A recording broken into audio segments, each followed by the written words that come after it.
Hi all, it's Jason here. I thought it'd be really fun to tell you the story of...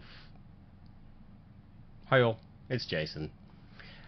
Today I'm actually just going to tell you a bit of a fun story. The story of why I finally decided to leave teaching and to continue pursuing my goals of working in technology. To give you some background information, I had been working in Japan, specifically in Tokyo, working at a university called Tokyo Keizai University, where I had been lecturing for about 5 years. I was also considered to be the e-learning guru, I guess, at the institution. I was doing a lot in the technology space by that point, working with Moodle, working with other learning management platforms alongside Moodle. LAMS is one of those tools that I was using quite extensively, but for various reasons, which I talk a little bit more about in my book, we decided it was best if we came back to Australia.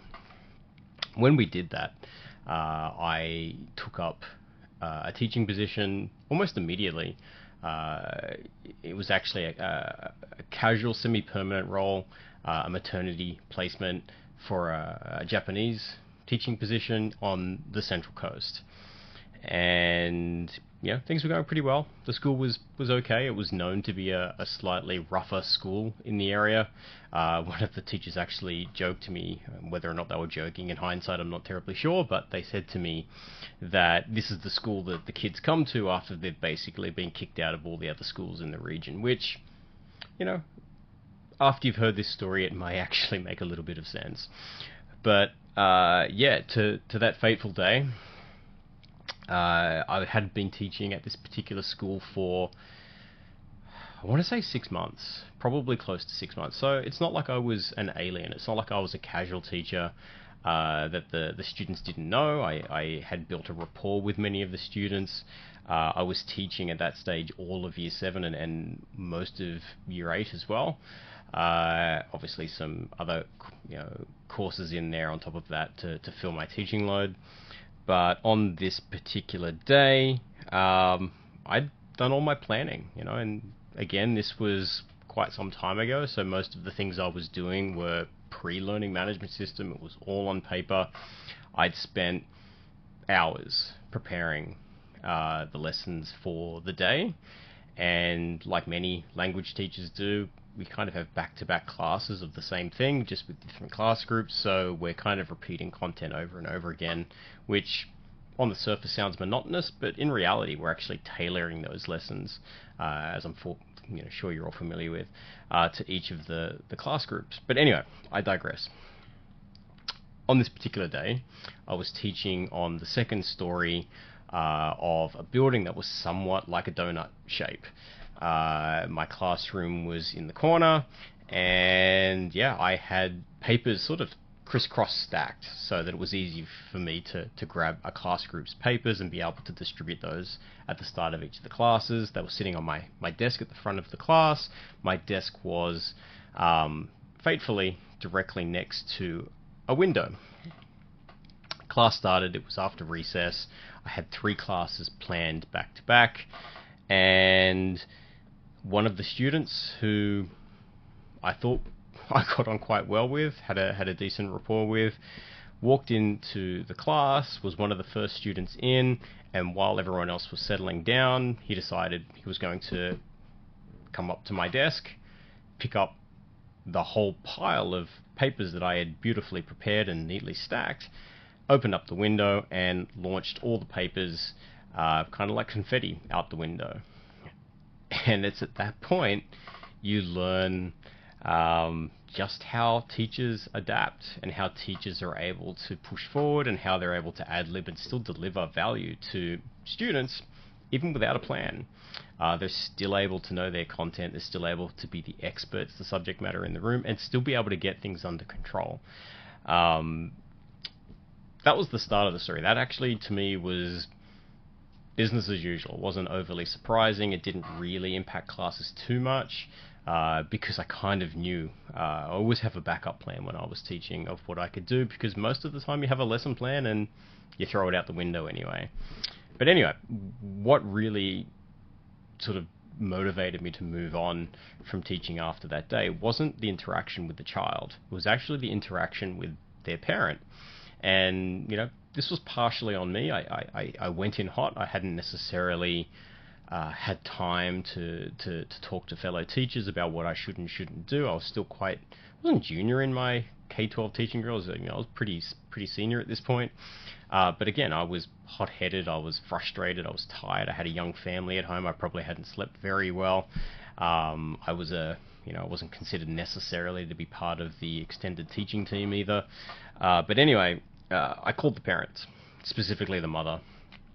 And this must have been during lunch, so after I'd completed the 3 classes, and somehow got a hold of the mother. I wasn't expecting that. I was expecting to leave a message to say, hey, I would really love the opportunity to talk with you. Can we find a time? But anyway, the mother picked up.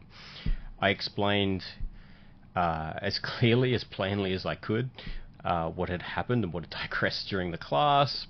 Sort of explained that, it was a fairly significant disruption. It caused a lot of issues. It actually resulted in me spending quite a bit of time getting the class under control because, if I was in their shoes, I would have found it pretty hilarious as well, I'll be honest.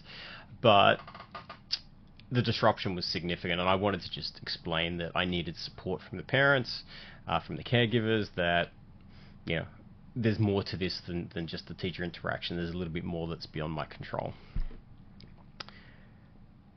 I can't make this up, by the way.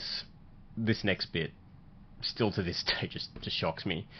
The mother, very calmly, zero anger in her voice at all, quietly says, "That's okay. He's always been a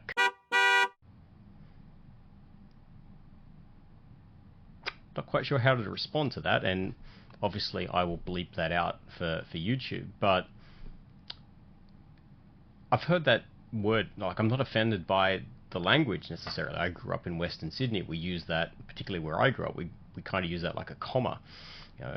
It's the fact that the parent had basically given up on their child, and I really didn't have a response. Sort of driving the knife in further, the mother continued to say that it's only languages, who cares? What's the value? It doesn't matter. Her exact words were to me, it's only Japanese, who cares? It hurt. I'll put that out there. It actually damaged my pride a little bit. And, I took a lot of pride in my teaching. I still very much take a lot of pride in my teaching and my delivery, my lesson preparation. And that afternoon, I went home to my wife and I said, I've got to do something else. There has to be more.